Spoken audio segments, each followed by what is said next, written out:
Hello insightful viewers, and welcome to Animal World, our co-inhabitants.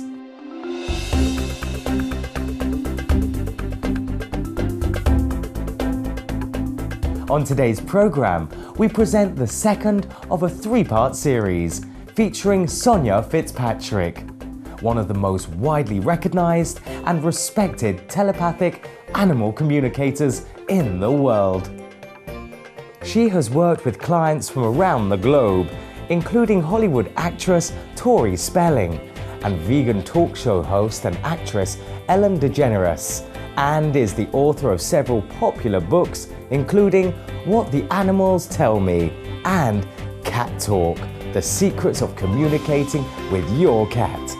Miss Fitzpatrick also hosts a weekly call-in radio show called Animal Intuition on Sirius Satellite Radio, and previously hosted a series on the television channel Animal Planet called The Pet Psychic.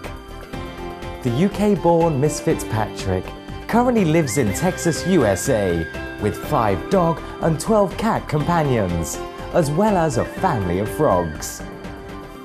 Why might our animal companion suddenly display inappropriate behaviour? Sonya Fitzpatrick now discusses some of the reasons. You'll suddenly get a cat that will suddenly start to urinate over the house. To the human companion, they don't even understand why there's a change in behaviour, but there's always a reason. So now I'm talking to animals almost every day. And this particular reason is they're emotional animals. They have very deep feelings and they senses, and they know everything. They're very smart. They know everything. And what happens is we use a lot of chemicals people do in their homes. They don't go green with their products, and they see all this advertising on TV. Oh, spray this and it'll be fabulous, it's animal friendly. None of those chemicals are animal friendly. In fact, they're killing our animals by spraying all these toxic fumes, using bleaches, different floor cleaners. Our home becomes a vacuum of poisons. And also, animals will put down their scent. I mean, I had a lady the other day, she said, but my cat's been urinating all over the bed. Well, those covers hold the scent. So I say go green with everything. Vinegar and water is a great cleaner. Baking soda is great. So if you do that, that can often stop your cat from urinating on the floor. Or some people even rinse out their litter boxes with bleach. Cats' sense of smell is much stronger than ours. If you can smell it, believe me, it's unpleasant for your animals. If you can go into your home, you may have a cleaning company and they use it so that you can smell, oh, that smells nice to you. But those chemicals aren't doing you any good, and they're doing even more harm to the animals.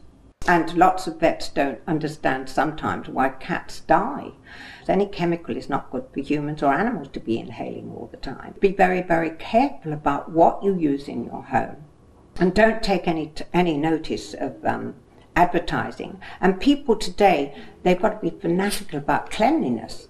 And bleach in a litter box, can you imagine? You can smell it. Some of them will not use the litter box and they'll go outside of the litter box because they can't stand the smell. Sit down and really think about what you're using in your home for the animals, because animals will suddenly stop eating through being poisoned by chemical.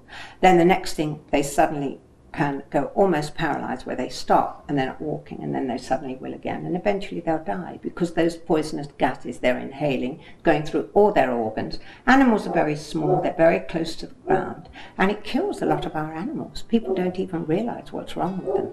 So really be careful when you are cleaning your home. Anything chemicals, don't use it.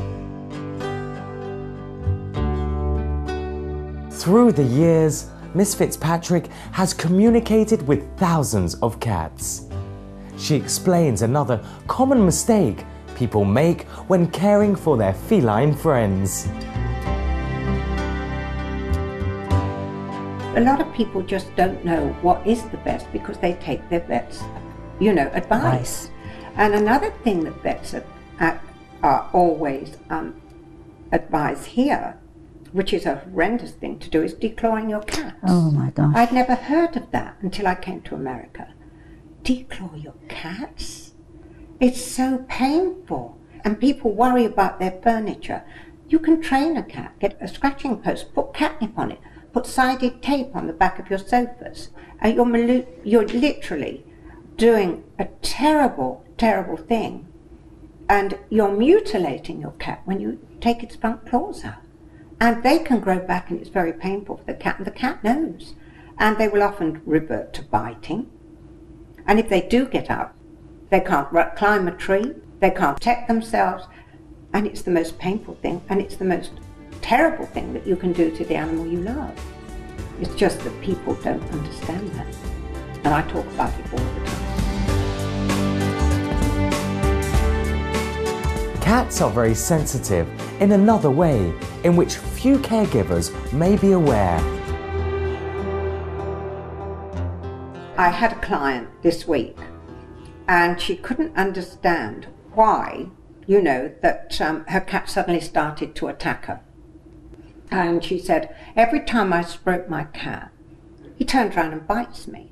Well, what they don't realize is that animals have a network of nerves under the skin. Some are more to the surface. But when you do this to a cat, and some people do rough up their cats, they don't just do it gently. Yes. People will go like this. When you do that, you can cause static. So the cat will turn immediately. The cat thinks, why is my mother doing that to me?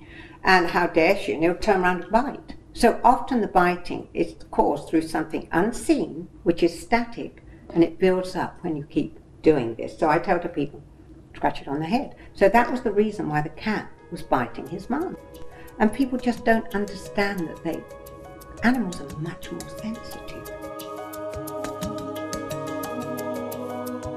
Though it may not seem significant to us, even being left alone for a few hours is more than some animal companions can bear.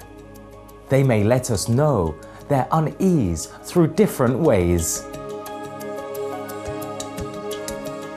So that is one of the reasons that people call me, the cat has a change, or urinating outside of the litter box. And there's lots of reasons. If people go away, cats and dogs get emotionally upset. And how else can they tell them than by just making a mess on the floor or not going outside? They will actually make a mess in the house to say, hey, I'm hurting. So I always say to people, tell your cats if you're going away, tell your dogs you're going away. They understand. Tell them you'll be back, and talk to them while you're away, because you have a direct contact. And people will say, well, I don't know how to talk to animals like you do. I said, you're doing it but not recognizing it. So you talk to them. They know. And what about introducing another pet into the home? I think dogs particularly, there's a way of doing that. I think you need to ask the dog and cat's permission if you can bring another animal in. Even if you don't hear the cat or dog's answer, at least you're acknowledging that you're including him in this particular process. So always ask them and tell them how good they are and how you need their help in looking after the animal that is coming in, because then that makes them feel good. But when you are going to bring a new dog into the home, do not bring it straight into the house. Make sure you bring the dog outside. When you bring the other dog, take them both for a walk together. That's the first thing they must do, because that's a pleasant experience for both of them. And then when you come back, bring them both in together, so that you do not bring the other dog onto that dog's territory, which is going to be possessive, and make a big fuss, of the other dog, and walk them and happy together, and then they come back and they'll come into the house together, and you won't have that territorial thing.